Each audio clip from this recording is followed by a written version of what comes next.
The woman you see here in this mugshot, get a good look at her face because she is accused of being a parent's worst nightmare. Law enforcement alleges that she tried to rip a young child from his grandmother's arms at a county fair this week. And even scarier about this story is this alleged attack, according to law enforcement, was completely random. Police say she had no previous relationship with anyone who is involved in this story. And for as brazen as those allegations sound, we're just getting started when it comes to what police say went down this week at this fair. And I'll tell you what we're also learning about this suspect's past, including that she appears to have been out on probation at the time police say all of this happened. Let's get into it. We're on the case presented by Law&Crime. I'm Chris Stewart.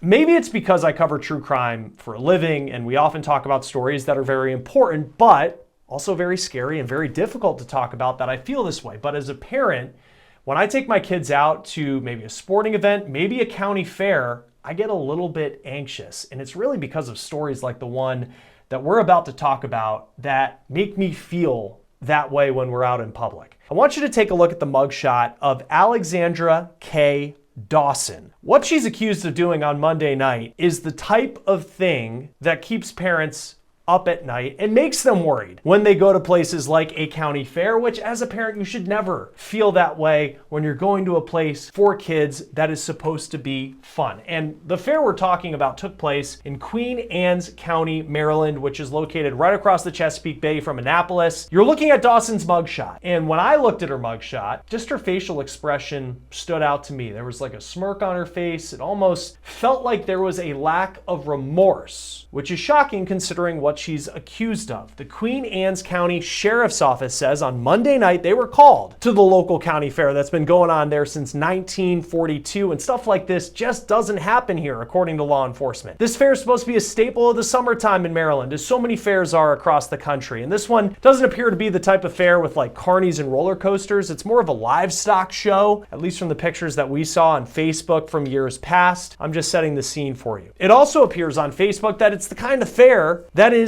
for young people. There are a lot of pictures of kids just having a good time in the summer at this fair. Okay, so we set the scene. Let's go to Monday night around 6 o'clock. And law enforcement says there was a grandmother with her grandson. She's holding onto her grandson's hand. They're in the goat barn, kind of like a petting zoo. And that is when the grandmother says she starts to feel the young boy being pulled away from her. Now, this is who the grandmother reportedly saw when she turned toward her grandson. According to WBOC TV, which got court documents, that suspect, Alexandra Dawson. Now, Dawson allegedly picked that boy up, put a baseball hat on his head, and then she tried to allegedly run away with that child.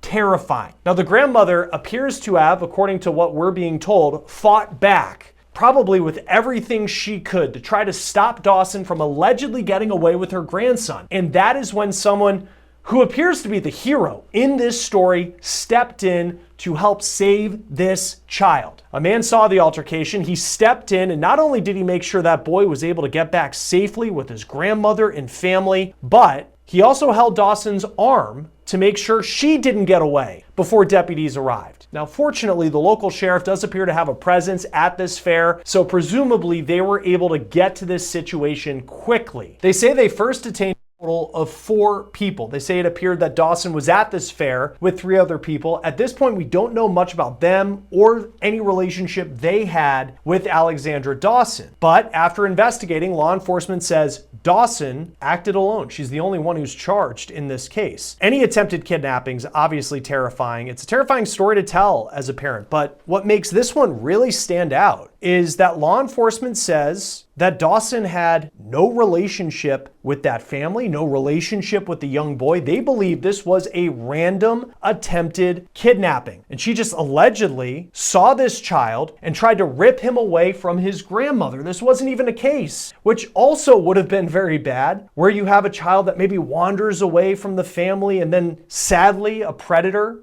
would try to target them. That wasn't the case here. These allegations are brazen, to say the least. So who is the person? You might be wondering who would be responsible for something like this, of course, allegedly at this point. And we were wondering the same thing. So we looked up in Maryland court records, Alexandra Kay Dawson, and not only did we find the charges that she is facing in this case, and that she's currently being held without bond for. Those charges, by the way, kidnapping a child under the age of 16. At this point, we don't know the identity of the boy. That is obviously often protected from the public, but we also don't know his age, so we don't know how young he was. She's also facing second-degree assault and disorderly conduct. But we also found this is not the first time that she has reportedly been arrested, and she currently has open cases against her. In fact, court documents say she's currently out on probation related to a reckless endangerment case out of Queen Anne's County, Maryland. At this point, we don't have the court documents showing the specifics of that, who the victim might be, the circumstances surrounding it, but these online records show that she entered a guilty plea in February of this year, and she was sentenced to 18 months probation. But that's not all. We also found an active shall not contact order out of Anne Arundel County, Maryland, which is across the Chesapeake Bay near Annapolis. That was against Dawson in a domestic violence case. It was filed in December of last year. It is valid through January 8th of next year. And then there's another shall not contact order listed that was filed in December. It was valid through June of this year. That was out of Glen Burnie County, Maryland, also on the other side of the Chesapeake Bay from Queen Anne's County, Maryland, where this allegedly took place at the fair. It's unclear who the victims are in these cases and certainly a lot of the circumstances. That case is listed as closed, but it's certainly paints a little bit of the picture of the legal trouble that this suspect has been in the past. Before we get back to this case out of Maryland, in this episode of On the Case, I want to take a moment and talk about our partners at Morgan & Morgan. We're talking about America's largest injury law firm. They have more than 1,000 attorneys, and they win a lot.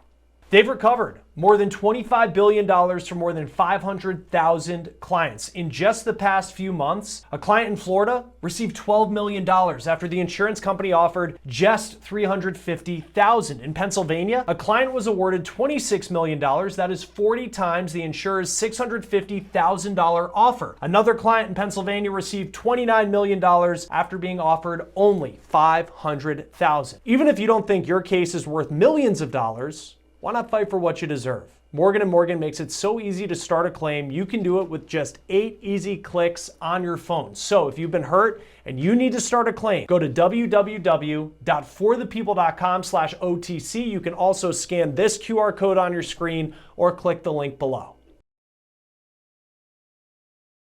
We did find Dawson's Facebook page, and she appears to be in a relationship with someone who earlier this month, actually just a couple of days ago on August 10th, she wrote, quote, "Did you know that you're the most precious thing on this earth, and I'm super grateful for you." That's a very different type of person compared to the individual who police say tried to snatch a young boy from the arms of his grandmother at random at a county fair. So with that said, it is always important to note that everything that we're talking about here are allegations, and Dawson is innocent until proven guilty, and there certainly is a lot to know. We have not heard her side to the story. Now, the sheriff in Queen Anne's County did include this statement when he announced the arrest of Dawson, saying, quote, "The quick thinking and immediate actions of child's family, community members, and fair staff combined with the pre-coordinated safeguards and emergency response protocols established by the sheriff's office and the 4-H board allowed our deputies to respond within moments. Thanks to the strong community partnership and preparedness, we were able to bring the situation to a safe and timely resolution, ensuring the safety and security of everyone involved. We want to thank our community for all your support and assistance in providing timely information to assist us in our investigations," end quote.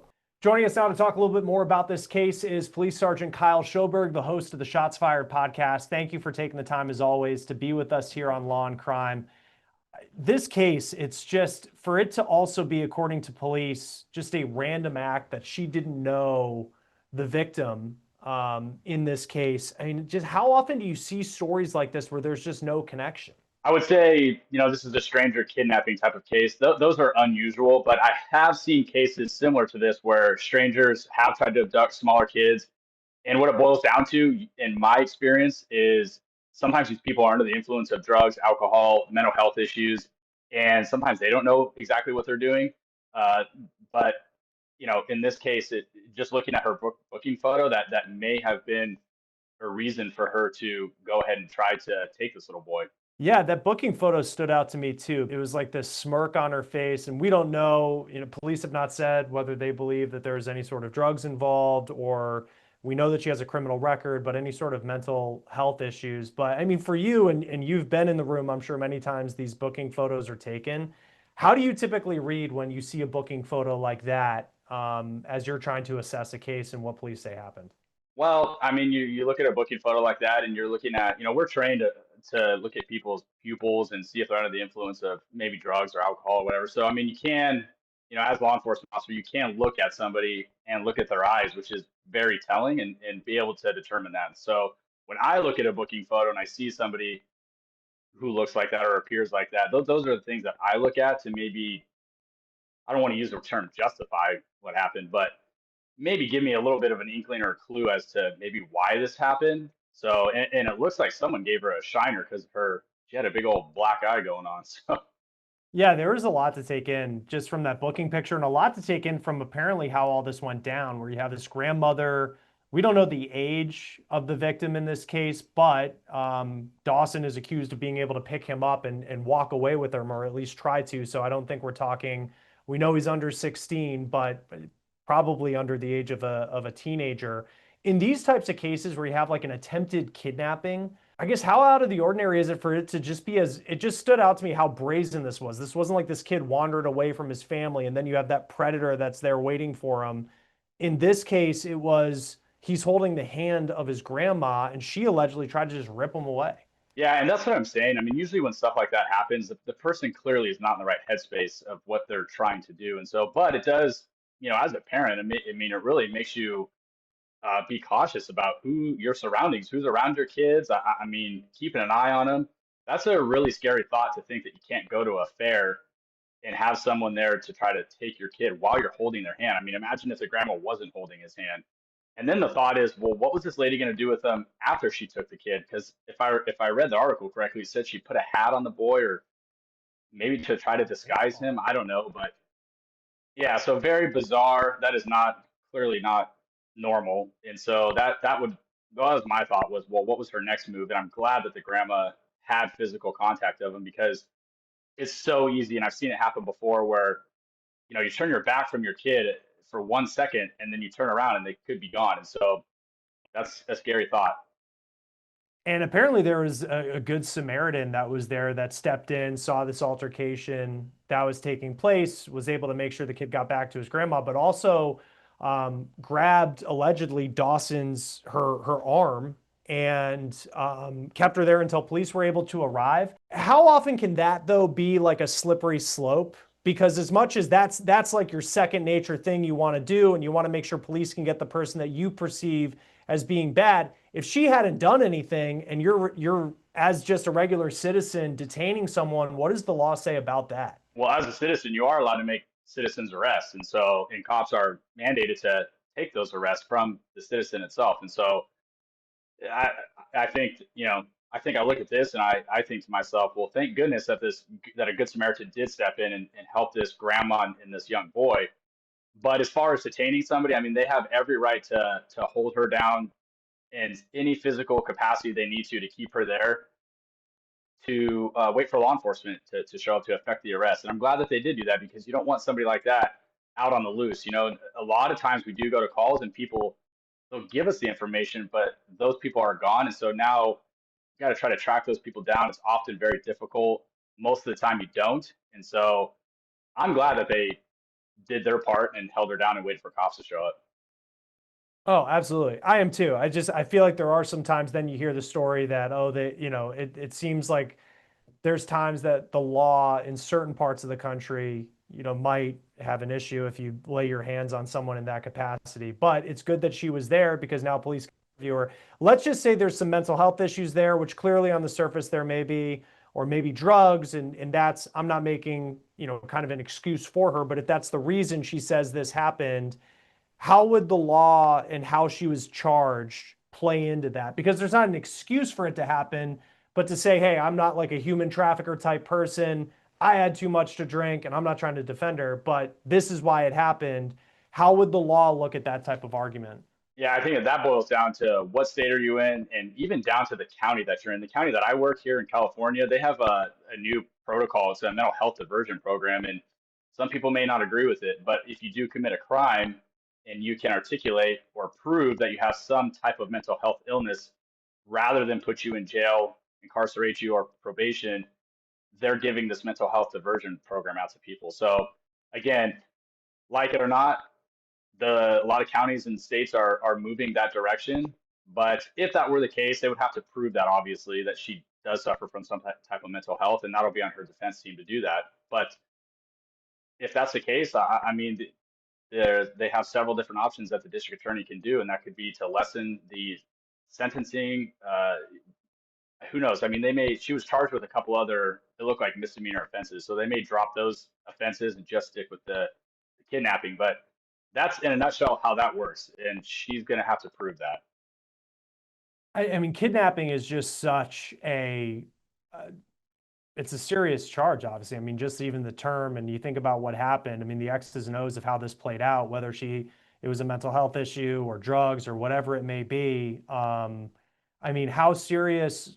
I mean, how likely is it she could see some prison time, especially because she was also out on probation, it appears, from the online court records we saw, Yeah. that even if that was, hey, a spur of the moment mistake by me, you're still facing kidnapping and you were also out on probation. Yeah, that's going to add a substantial amount of time for her. To commit a crime while out already on probation, I mean, generally speaking, that already makes it a felony, and so she'll have to deal with that. But so in terms of speaking of, the term or charge of kidnapping, that is when you hear that, your brain automatically goes to, you think of someone abducting a child or something like that. And so, but in reality, just taking somebody physically and moving them even from one room to another. And we do a lot of this with domestic violence calls where maybe two spouses or significant others are in an argument, someone grabs someone and they pull them into another room. By definition, that actually would be kidnapping. So I think what the courts have to do, they have to separate all those types of different types of kidnapping charges that happen, even though it falls under one umbrella, if that makes sense. And you're talking about a kid being taken in this scenario. So I would like to think that the courts are going to take that very serious and go after her to the full extent for that. Yeah, and especially too because of what appears to be the criminal record just within the last 12 months or so for this to then happen at a county fair.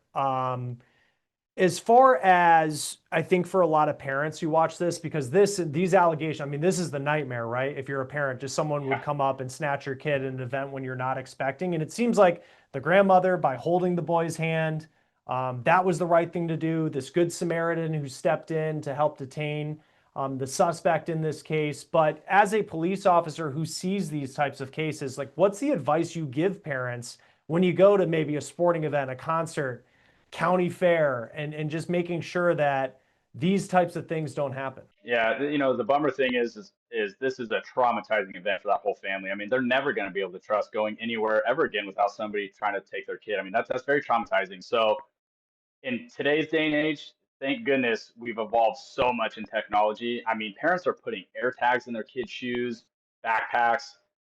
You can get watches that have GPS installed in them that you can link to your phone. I mean, there's a ton of things that you can do today that you can track your kid. And I know some people think, well, that wouldn't happen to me, and I don't need to go to the extent of putting an air tag in my kid's shoes. Well, you look at a case like this, and this family's at a local fair, you know, seeming to have fun, and some lady decides to try to take this boy. So I think as a parent, I'm a father myself with two young kids. I would say take all that stuff serious, and if you can layer of protection to track where your kid is at, do it because it's only going to benefit you. I mean, hypothetically, if a kid was taken, those first few hours of locating that kid is going to be absolutely crucial.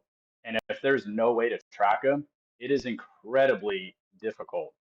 So that would be my advice: is utilize the technology that's out there. I mean, could you just imagine if, and fortunately, everybody was able to be detained in this situation, but if, what happens next, and we don't know, there's still a lot of questions. I always wonder for police, when you get the assignment, whether it's at like a county fair or like a big time sporting event, you just have a massive crowd. And I'm sure part of this too, I mean, no one is expecting at the Queen Anne's County, Maryland County Fair that, this type of thing would be called, but how do you on that, you're assigned to go to this. What are you looking for in the crowd in these types of assignments that police officers get? Yeah, well, fortunately, when cops are assigned to these events, I mean, the whole agency gets together. They have command posts set up. There's a lot of behind the scenes that go into place to really help mitigate major things happening. But something like this, or if I'm in a crowd of people walking around, you're just kind of observing people, letting people come up to you if they have any complaints. A lot of times, honestly, the thing you handle the most is a parent coming up to you and telling you that, hey, my kid is missing.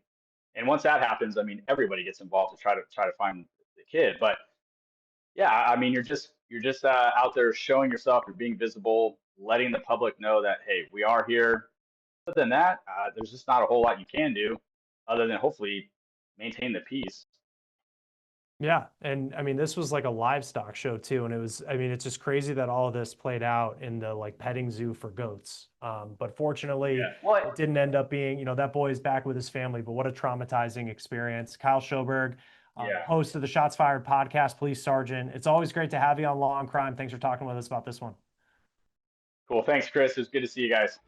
That will do it for On the Case, presented by Law and Crime. Subscribe to us on YouTube and Spotify. I'm Chris Stewart. We'll see you next time.